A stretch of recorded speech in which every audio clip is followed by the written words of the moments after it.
안녕하세요 여러분, 엄남입니다. 오늘은 이 알파와 알파 호소의 차이란 주제로 얘기를 해보려고 해요. 몇몇 원자님들께서 질문이나 사연들로 이러한 내용들을 좀 주셨는데 제가 세 가지로 나눠서 한번 얘기를 해볼게요. 첫 번째는 존재 방식.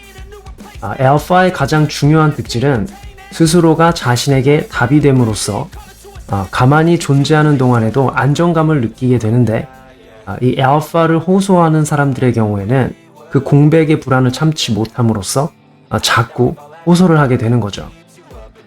대부분의 사람들은 스스로의 인생에 답이 되지 못하여 다른 사상이나 물질에 의존을 하게 되는데, 이때 소수의 강한 자들만이 스스로의 인생의 답이 됩니다.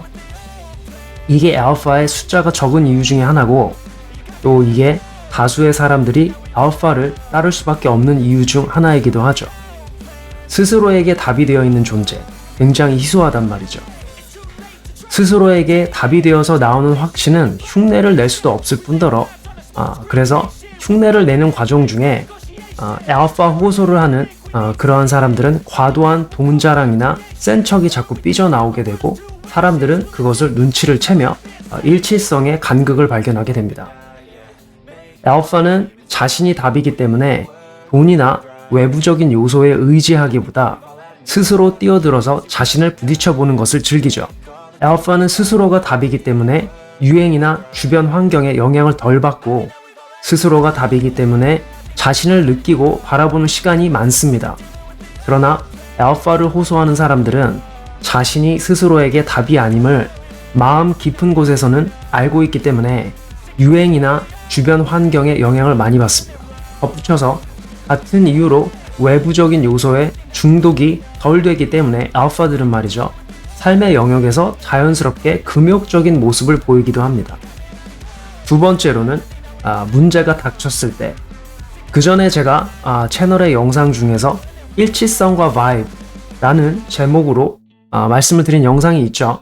거기에서도 말씀드렸듯이 알파는 문제가 닥쳤을 때에도 그 존재에 흔들림이 없는 반면에 알파 호소는, 알파를 호소하는 사람들은 문제가 닥쳤을 때 현실과 상상의 간극이 강제 인식되면서 멘탈이 나가죠. 그래서 평소에 하지 않았던 하남자들의 특성이 흘러나오게 되어 있습니다. 그 이유로서는 알파들의 이 답이 되는 그 결과는 스스로가 스스로의 인생 문제를 해결하면서 쌓아온 것인 것의 반면에 알파 호소인들의 알파적인 주장은 자신이 그러한 인생 문제를 해결하면서 쌓여온 것이 아니라 스스로 정신승리를 하면서 하는 것이기 때문에 분명히 알맹이가 빠져있고, 따라서 문제가 닥쳤을 때에는 어쩔 수 없이 본래의 찌질했던 모습이 나올 수밖에 없는 것이죠. 세 번째로 말씀드리고 싶은 것은, 그렇다면 스스로에게 답이 되는 남자, 알파, 스스로에게 답이 되는 방법은 어떻게 되느냐?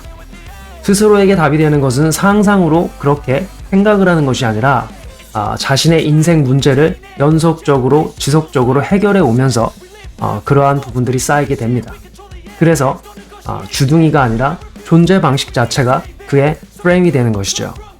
알파를 호소하는 사람들은 말을 통해서 상대방을 현혹하고 그렇게 정신적인 프레임을 만드는 것을 주로 하는 반면에 정말 알파적인 사람들은 인생 곳곳에 그러한 부분들이 증명이 되어 있기 때문에 그의 존재 방식 자체가 프레임이 됩니다.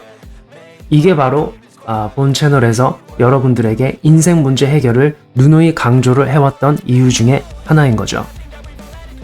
여러분, 좋아요와 구독 눌러주시는 거 잊지 마시고요. 감사한 경우가 되겠죠? 또 금방 더 높은 수준의 영상, 적어도 비슷한 퀄리티의 영상으로 여러분을 찾아뵙겠습니다. 감사합니다.